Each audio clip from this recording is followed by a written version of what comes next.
سوال وہی ہے کہ جیسی آزمائش ان پر آئی ہے اس آزمائش کو دیکھو، اس کی انٹینسٹی کتنی ہے، اس کے مطابق پھر یہ دیکھو کہ جب ان کا سب کچھ بہہ گیا، ان کا سب کچھ بہہ گیا اور وہ بے یار و مددگار بیٹھے ہیں، تو تمہیں بھی اسی ہی لیول کی، اسی درجے کی تجھے بھی قربانی دینی پڑے گی۔ اب ان کا سب کچھ بہہ گیا، تو بھی کوئی چیز بہا دے،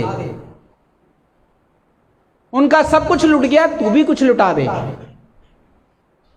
ان کا بہہ گیا ہے، ان کا بہہ گیا ہے، تو بیچ دے، ان کا تو بہہ گیا ہے، تو بیچ دے، تیری ضرورت سے زائد کچھ ہے تو اس کو تو بیچ دے، تیرے پاس بیچنے کو کچھ نہیں ہے، اگر بیچنے کو کچھ نہیں ہے تو جسمانی طور پر یا کسی بھی ذریعے سے، لیکن اپنے اندر ایک جذبہ پیدا کر،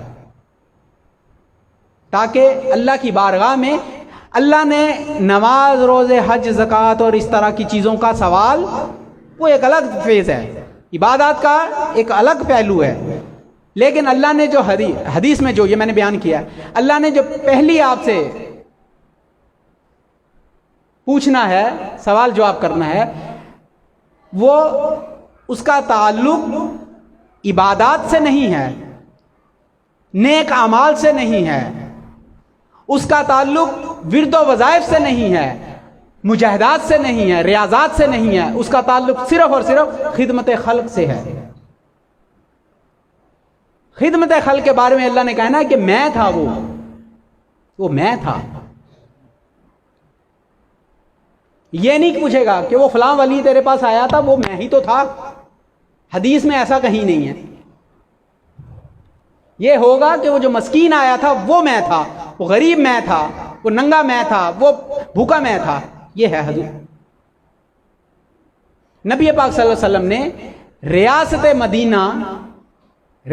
مدینہ کیا تھی؟ اسلامی اسٹیٹ نہیں، ویلفیئر اسٹیٹ۔ ریاست مدینہ کیا تھی؟ Welfare state. آج ہم ویلفیئر کا تصور لیتے ہیں یا ویلفیئر اسٹیٹ کا تصور لیتے ہیں تو ریاست مدینہ آتا ہے ذہن میں، اس کو اسلامی ریاست کیوں نہیں کہتے؟ مدینہ کو اسلامی ریاست صرف محض کہنے کہ آپ نہیں، جب ویلفیئر اسٹیٹ کا تصور لینا ہو تو آپ ریاست مدینہ کی طرف جاتے ہیں، ورنہ اسلامی ریاستیں تو آج دیکھیں کتنے 56 ممالک ہیں، وہ سب اسلامی ریاست ہیں۔ اسلامی جمہوریہ پاکستان، کیا؟ اسلامی جمہوریہ ایران، اسلامی جمہوریہ پاکستان، شریعت کے نام پر بادشاہتیں، سب کچھ آپ کے سامنے ہے۔ ویلفیئر اسٹیٹ کسے کہتے ہیں؟ ویلفیئر اسٹیٹ وہ ہے جو اسلام کے صحیح نظام کو نافذ کر دے، وہ ویلفیئر اسٹیٹ بن جاتی ہے، چاہے وہ اسٹیٹ اسلامی ہو یا نان اسلامک ہو، وہ ویلفیئر اسٹیٹ کہلائے گی۔ ویلفیئر اسٹیٹ مین جہاں عوام کو زیادہ سے زیادہ سہولیات، ریلیف اور آسانیاں ملیں، وہ ویلفیئر اسٹیٹ کہلاتی ہے۔ اور اسلامی اسٹیٹ، اس میں سے فقر نکل گیا، سیاست سے فقر نکل گیا، ریاستی امور سے فقر نکل گیا، تو وہ پھر اسلامی تو ہے نام کی، لیکن ویلفیئر اسٹیٹ نہیں ہے۔ ویلفیئر اسٹیٹ وہی ہوگی جس کا حاکم ایک فقر و درویشی کا حامل ہوگا، جس کے اندر فقر ہوگا، جو اندر سے فقیر ہوگا، وہ پھر ویلفیئر اسٹیٹ کی طرف جا سکتا ہے۔ ورنہ پھر بنو امیہ، بنو عباس والی یہ سلطنتیں ہوں گی، اوپر نام ہوگا خلافت کا، اندر جو کچھ ہے آپ بھی جانتے ہیں اور ہم بھی جانتے ہیں، جو اہل علم سب جانتے ہیں۔ خانقاہی نظام کا ایک پہلو یہ میں نے بتا دیا۔ آپ کو میں ایک اور بات بتاؤں، خواجہ غریب نواز، بابا فرید الدین گنج شکر، نام سنے ہیں، کبھی ان کے کام پڑھیں۔ خواجہ غریب نواز، بابا فرید الدین گنج شکر، خواجہ نظام الدین محبوب الہی، حضرت غوث العظم شیخ عبد القادر جیلانی اور دیگر کبار اولیاء اللہ بزرگان دین جن کے پاس پراپر سیٹ اپ تھے خانقاہوں کے، ان کی خانقاہوں میں سب کچھ ملتا تھا، علم بھی ملتا تھا،